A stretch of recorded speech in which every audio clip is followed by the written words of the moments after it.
de ces microtubules et dégénérescence du neurone. Donc on va avoir ces protéines d'eau qui vont s'agréger et former des fibrilles anormales au niveau du neurone. Alors, et quelles sont les causes de ces lésions? Est-ce que c'est génétique?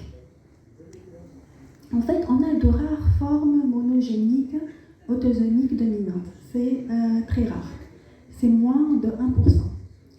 Donc, autosomique dominante, c'est-à-dire pour chaque gène, on a deux copies. On va hériter une copie de notre mère, une copie de notre père. Donc, pour les maladies autosomiques dominantes, il suffit d'avoir une seule copie pour avoir la maladie.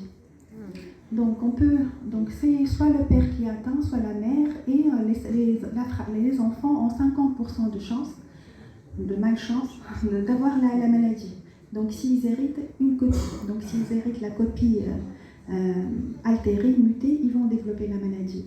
Et c'est des formes qui commencent précocement, contrairement à la maladie d'Alzheimer commune. Donc c'est comme si vous voyez un patient qui commence à l'âge de 35 ans.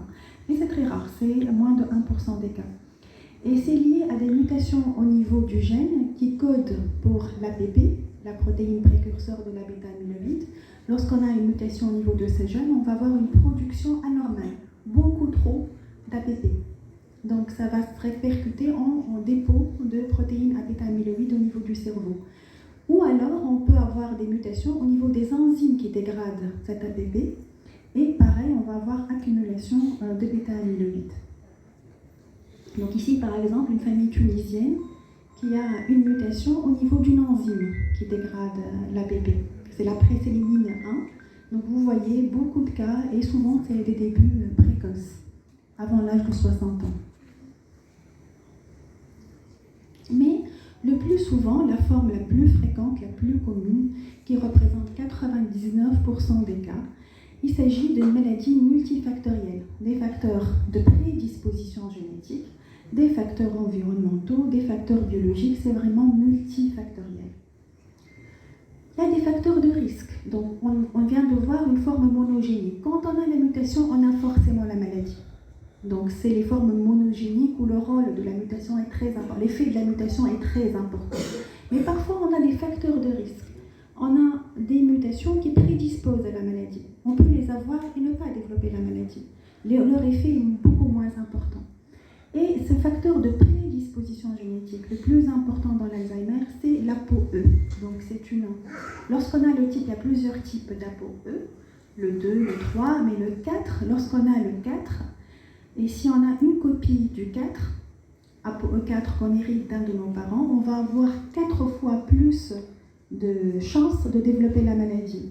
Si on a les deux copies, si on hérite le type 4 de nos deux parents, on va avoir 10 fois plus de chances de développer la maladie. Donc c'est vraiment un facteur qui joue un rôle important et qui prédispose à la maladie. L'âge, le sexe, c'est le facteur de risque génétique, on ne peut rien y faire pour le moment. Mais il y a des facteurs de risque modifiables. Donc, les facteurs de risque qui prédisposent aux maladies cardiovasculaires prédisposent aussi à l'Alzheimer. Donc, on a l'hypertension artérielle, le diabète, l'hyperlipidémie, le tabagisme, la consommation excessive d'alcool, l'obésité. D'autres facteurs aussi prédisposent à l'Alzheimer, comme les expositions toxiques, les déficits en vitamines, surtout en vitamine B6, B12, folate, l'insuffisance rénale chronique.